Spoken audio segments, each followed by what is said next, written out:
بحث میکنیم انشاءالله. فعلا یه کمی حال و هوای این شبا روشن بشه از این آیات که چه اتفاقی میفته.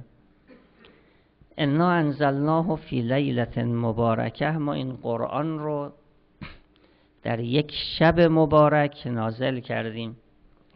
قرآن بر قلب مطهر رسول خدا نازل شد و چه بسا به گفته بعضی از بزرگان همه ساله در این شبها قرآن نازل میشه.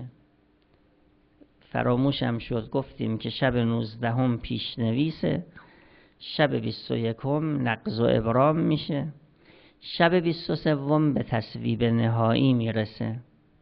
آنچه در شب 23 تصویب میشه تا سال آینده مقدرات ما رقم میخوره. آجال، ارزاق، حوادثی که پیش بیاد، نعمتهایی که خداوند برای ما رقم بزنه. اگر بخوایم مثال بزنیم، قبل از آغاز سال تحصیلی شورایی در دبیرستان تشکیل میشه برای دانش آموزان، کلاس‌ها آنچه که میبایست تدارک ببینن اونجا تصویب میکنن. حالا به عنوان مثال شب 23 به یک معنا آغاز سال جدیده، به معنای مقدرات. در این شب مقدرات سالیانه ما دیگه تکمیل میشه. اگر امروز برای ما حادثه خیری پیش اومده، حال شر که انشالله پیش نمیاد، اگر خیری به کسی رسیده این رو در شب 23 قدر سال گذشته رقم زدن. انا انزلناه فی لیلة مبارکه انا کنا منذرین. در همه سال به گفته بعضی از بزرگان قرآن نازل میشه، یعنی همین قرآن یک تجلی دومی یا نزول جدیدی بر قلب مطهر امام زمان علیه السلام. و از اون طرف وقتی که چراغ نورانی شد کل فضای اتاق رو نورانی میکنه. شب قدر به منزله لامپی است که روشن شده. ماه رمضان به منزله فضای اطراف و اتاقه. اون وقت شعاعش بقیه سال رو هم میتونه بگیره. بر قلب مطهر امام زمان جلوه‌ای تجلی قرآن میشه در این شب، ولی حواشی رو فرا میگیره. ما هم اگر مراقب باشیم شامل حال ما انشاءالله خواهد شد. خب این شب از یک طرف شب نزول قرآن هست، از یک طرف شب مقدرات. مقدرات رو در سوره قدر با این جمله گفتن: لیلة القدر. قدر یعنی تعیین اندازه، طراحی، ترسیم، تعیین مقدرات که تا سال آینده چه خواهد شد. در سوره دخان این رو باز میکنن: انا انزلناه فی لیلة مبارکه انا کنا منذرین فیها یفرق کل امر حکیم. در این شب یفرق یعنی جدا می شود، یعنی برای هر امری جدای از امر دیگه مقدرات رقم می خوره، برای هر فردی جدای از دیگری. ممکنه برای یه جامعه یک جا خداوند یه تقدیری رو در این سال رقم بزنه که مثلا برکات زیاد بشه، باران بسیار نازل بشه.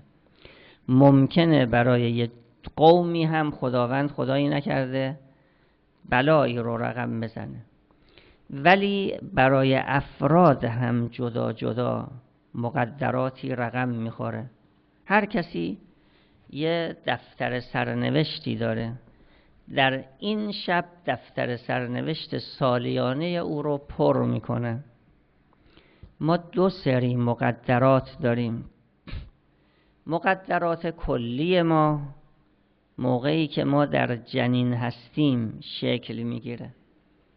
روایت منقول از امیرالمؤمنین سلام الله علیه در جلد 5 بهار فرمودند وقتی که طفل در دوره جنین به سر میبره، فرشتگان الهی مقدرات او رو بین 2 چشم او حک میکنن. نمیدونیم این خطوطی که این وسط هست ما که نمیتونیم بخونیم، شبیه خطوط کف دست. بعضیا میخونن یه چیزایی میفهمن، حالا لااقل بعضیاش میتونه درست باشه، همش نه، ولی یه چیزایش گاهی درست در میاد. مثل که یه ربطی داره. فرض کنید که تو همین خطوط کوچک به صورت میکروفیلم مقدرات رقم میخوره. او فرشته‌ای که بخواد اجرا بکنه او میتونه بخونه، بلده، اون میخونه و اجرا میکنه. یه سری مقدرات این چنینه، مقدرات سالیانه رو این شبها رقم میزنن. به عنوان مثال دانشجویی که میخواد بره دانشگاه اول یه آیین‌نامه آموزشی دست اون میدن، مثلا 140 واحد رو براش رقم میزنن، نمیدونم اینجا هم همین حدود دیگه. 140 واحد این تقدیر کلی اوست که باید اینا رو بگذرونه. در هر ترمی هم مسئولین آموزش دقت میکنن ببینن او چه واحدهایی رو بهتره بگیره و میتونه. ممکنه یه واحدی رو بخواد بگیره بگن نه تو پیش نیازشو نگذروندی، مشروط بشه بگن حق نداری از یه مقداری واحد بیشتر بگیری. پس مرحله دوم تقدیرات در ثبت نام هر ترمه. یه مثاله. البته اون چه که در این شبها مقدر میشه خیلی بالاتر از واحدگیری ترمه. همه امور معمولاً اون چه که به سال ما مربوطه در این شبها رقم میخوره. فیها یفرق کل امر حکیم. کل امر، همه امور. برای امروز ما جداگانه حسابها رو نوشتن، برای فردای ما جدا، برای دیروز ما هم جدا، برای هر فردی هم جداگانه. یعنی هر نفری در عالم بالا یک دفتر سرنوشت داره که در این دفتر سرنوشت سالیانه او در این 3 شب تنظیم میشه. فیها یفرق کل امر حکیم. نکته بعد اینه، تمام اموری که در این شبها رقم میخورد حکیمان است. اینطور نیست که اگر ابتلایی رو خدا مقدر کرد غیر حکیمانه باشه، از باب رحمت نباشه، چون رحمت هم بعدش میاد. هم رحمت است و هم حکمت. اصلا این شبها شب رحمته. حتی یکی از اساتید ما که خیلی در قرآن و حدیث بسیار متوقل بود میگفت که حتی این شبها از نظر هوا هم نباید آزار دهنده باشه، یعنی درجه حرارت و اینا. حالا نظر ایشون بود. فرشتگان به صورت انبوه در این شب به زمین نازل میشن. فضای زمین یک فضای خیر و برکت و رحمت خداست. الان ما قوتوریم در رحمتی که در این شب نازل شده و در حال نزول همچنان. فیها یفرق کل امر حکیم.